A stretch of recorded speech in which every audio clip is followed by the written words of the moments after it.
Le 26 juin, l'Église célèbre Saint José María Escrivá. C'est un prêtre espagnol décédé le 26 juin 1975. Cela fera donc exactement 40 ans. C'est donc un saint de notre époque. Il y a beaucoup d'hommes et de femmes encore en vie et qui l'ont vu, qui l'ont entendu, qui l'ont salué. Mais son message n'est pas rattaché à notre époque. Son message transcende les âges. En fait, il ne disait pas quelque chose de foncièrement nouveau. Il rappelait un message de l'Évangile. Nous sommes tous appelés à être saints. C'est le Seigneur qui l'a dit. Soyez parfaits, c'est-à-dire saints, comme votre Père céleste est parfait.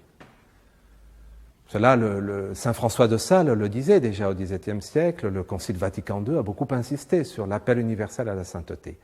Ce qui est intéressant, nouveau, je dirais, dans le message de Saint José María, c'est que cette sainteté doit se vivre dans la vie ordinaire, dans la vie de famille, dans la vie professionnelle, dans la vie sociale. Je voulais un extrait d'une homélie qu'il a prononcée en 1967.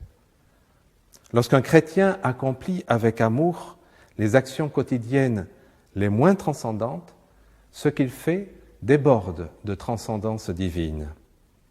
Voilà pourquoi je vous ai dit, répété et ressassé inlassablement que la vocation chrétienne consiste à convertir en alexandrin la prose de chaque jour. Au début de son ministère sacerdotal, c'est-à-dire au début des années 30, eh bien, il était en contact avec des étudiants et des ouvriers et il leur disait qu'ils devaient matérialiser leur vie spirituelle, faire en sorte que leur vie spirituelle devienne des œuvres d'amour.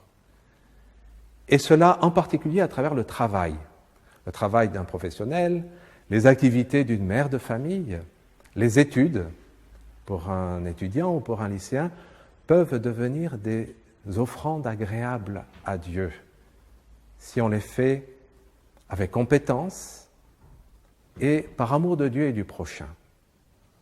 On se demandait si on ne pouvait pas attribuer à Saint José María une spécialité, comme on attribue à Saint Antoine de Padoue la spécialité d'intercéder pour retrouver des objets perdus.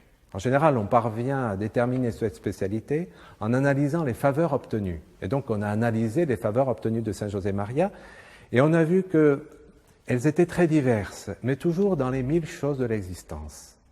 J'ai une maladie et voilà, je vais demander son intercession à Saint José María. Ou je cherche un travail, il existe une neuvaine à Saint José María pour trouver un travail.